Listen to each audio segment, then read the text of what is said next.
can see, obviously you have these in your own home or classroom.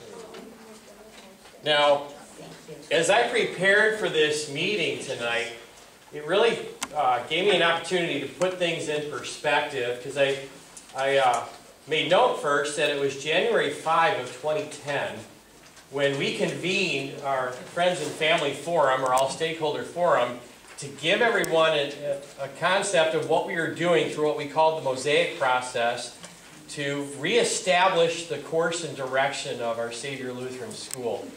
And this being January of 2012 means that we're only 2 years removed from that, because by April of 2010, we had then made the decision to come up with best practices for a sustainable strategy for a financial model that would work going forward, to change our curriculum over to core in 24 months rather than 36, and a whole bunch of other things. I thought, wow, this could be a really long meeting if I started going through each and every one of those. So I won't.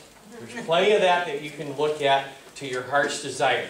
The outcome of that was the best practices for our sustainable financial strategy, and the curriculum shift, and the transition to a more collaborative relationship with our student body parents, our teachers, and everybody who's involved, okay? And as we look at the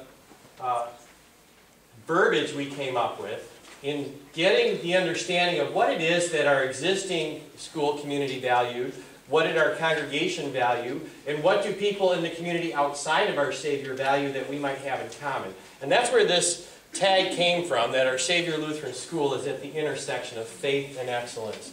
Fully accredited by WASC as well as the National Lutheran Schools Association. And if you weren't here last spring, or were busy last spring, just want to point out that our 6-year certification was reaffirmed in the spring as a result of double-checking everything that we had planned to do or revised plans to accomplish. So this learning community, which is built on the pillars of integrated faith, rich, rigorous academics, embedded technology, and character development, is what brings all of us here tonight. That personal, social, and academic outcome. In preparation then for what we were going to talk about, Athena made a really valid point to me about how, getting back to value, what is it that we value about what we're doing here? And I wanted to be able to give everyone a sense of what the personal, social, and academic things are, again, without really spending a lot of time overloading you with Phil talk. So I've given you a packet, and I'm going to walk you through a presentation with some factual information that will help guide our conversation. And what I would like to do is a little bit more of a question and answer. Now, I didn't know how many people to expect, so I originally planned this to do a presentation, do an open question at the end. What I'd like to do with each section is invite some dialogue along the way to make sure everyone has clarity on the information, okay? And I want to say that I will answer whatever question I know the answer to, and I will write down the question that I can't answer. And if I say it sounds like that's a conversation that really should be more directed to a smaller group or individuals, then we want to make sure we have you, before you leave tonight, you connected to the right source, okay? So anybody have any questions about the format that I'm going to follow? Has everybody read through all the handouts already, and so we're done? Were there 2 handouts or just 1? I only had 1. Okay. Okay, 1 packet, everyone should have it stapled together. Yeah. So let me begin with the parent investment. You know, when I look at personal, social, and academic excellence, and start thinking of the anecdotes or ways to illustrate it, it starts right here in this room. As you look at who's gathered here, you are people like myself who care about what's happening in the formation of your child in all 3 of those categories. And I have to say that I have been incredibly inspired by your response to coming together as the PTO under this new charter that we have, the number of people that come forward when you know, the invitation is made to help out with something, and to recent events that illustrate that. As we were getting ready for our open house, Angela was just so excited about the responses she was getting from you as she was asking for help to prepare for that.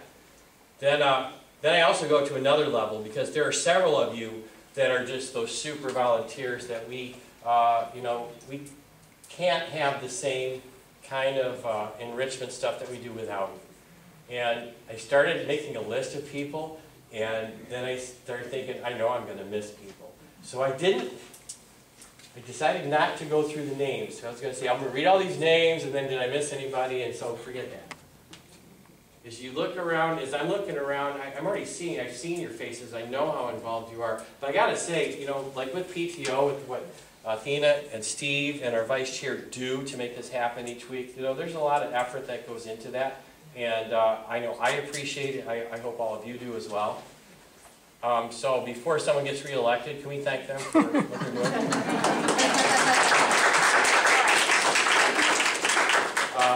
And this is also where I want to make a plug. There's a personal social illustration of what I'm talking about, is that Liz Arnold really took to heart this notion that we can do things in addition to the classroom, and that embedded technology is something that we want to ingrain as part of how we operate. And a year ago, she helped bring the robotics people to our campus, and now this past year, we had another very successful event. She has put an enormous amount of time into making sure we have the tools for those families and children who will carry this banner forward.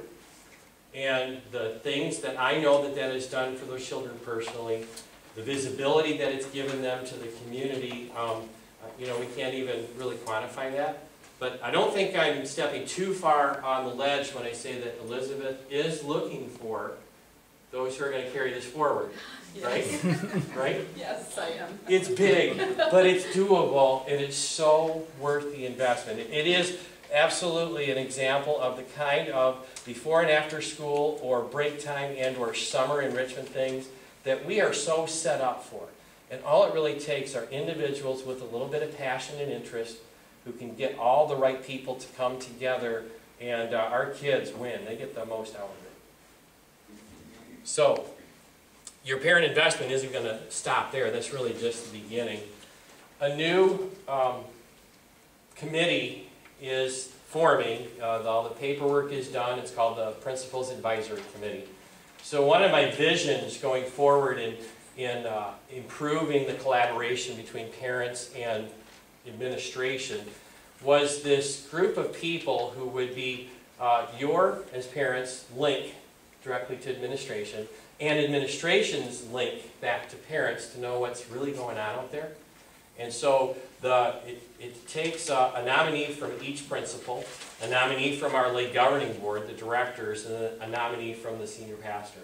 So we have 3 people, and there's only one more person that needs to be confirmed that they will participate, and then watch for the information to roll out about who they are, and as the advisory committee meets on a monthly basis, how you can use that for that collaboration. And I know Lynn and Jorge really appreciate having a group of people they know they can count on to, you know, be that voice as well as that sounding board. Okay? So the PAC, or the Principals Advisory Committee, is on its way. So that's the parent investment part. Like I said, I can keep going. I'll stop with what Phil has to say. Are there any questions about clarification of what I've said, or any reason not to go forward? Okay. 2012-13 enrollment. As of today, 44 re-enrolled and 15 new applicants in the preschool. Point of comparison, a benchmark. On January 24th of 2011, we had 41 re-enrolled with 14 new applicants. So we're just a little bit ahead in preschool of where we were a year ago. As of today, junior kindergarten through 8th has 106 re-enrolled with 9 new applicants. As of the 24th of 2011, the comparison is 57 re-enrolled with 2 new applicants. So we are more than doubled in re-enrollment from where we were a year ago. So we take those 2 indicators as extremely significant and positive. And we want to spread the word. That means at the same time, we can be running into classroom issues. Okay, absorb that, because we run the maximum of the classroom. And so it grieves me to tell you that we ran out of room for kindergarten. But it makes me really happy to tell you, to spread the word, that we're opening another kindergarten. We're only in the re-enrollment process. We already have 30 now as of today. Okay? So, and we had begun to anticipate that growth. And we've already begun some interviewing to make sure that we have the right person to get into that team, that excellent team that we have at that level. So spread the word to your friends and neighbors, anybody who's got that kindergarten student, that we are really looking forward to as we open up to community-wide enrollment, having the balance of that class. So for 2012-13 enrollment, any questions on what I said? You do have in your packet, there was some information that's, I added more recent updates to the very back of the packet. Some of that enrollment stuff is already there from a date that was just a little bit earlier. Okay? Jane. What is our current enrollment in the junior K through 8? Junior K to 8 is 184. We have 184. Right, so we're over halfway towards being enrolled to the same level we are now. And preschool enrollment, Sarah, right now, we're at 100 and... We're at 100. About 100. Okay. Okay, so I don't see any other hands. We're good on this one? Next screen. So, this information is not in your packet. Can you make out the numbers well enough? I mean, the budget, the column you see to the right, is what we projected we would have for tuition income, 1.24 by halfway through the school year. Okay? You see that the actual was 1062. Okay, there are two reasons why tuition income is lower than we anticipated. So we are 12 students fewer than we had set our goal for when we did that budget. In addition to that, the amount of financial aid requests and financial need was higher than we anticipated. So I'll get to that in a moment. When you look at the combined income from school all sources, which means extended care, tuition, any other miscellaneous, and then add that together with the congregation's Sunday contributions, their pledges to the mortgage, the portion of the mortgage that they are paying, and then look at that special gifts line at 142. Those are gifts over and above that weren't anticipated in the budget. And miscellaneous at 4,800. Add it all together, and our actual receipts for the first half of the year at 1.7 million are just a little bit higher than what we had budgeted in the right column. Okay? Is that enough information?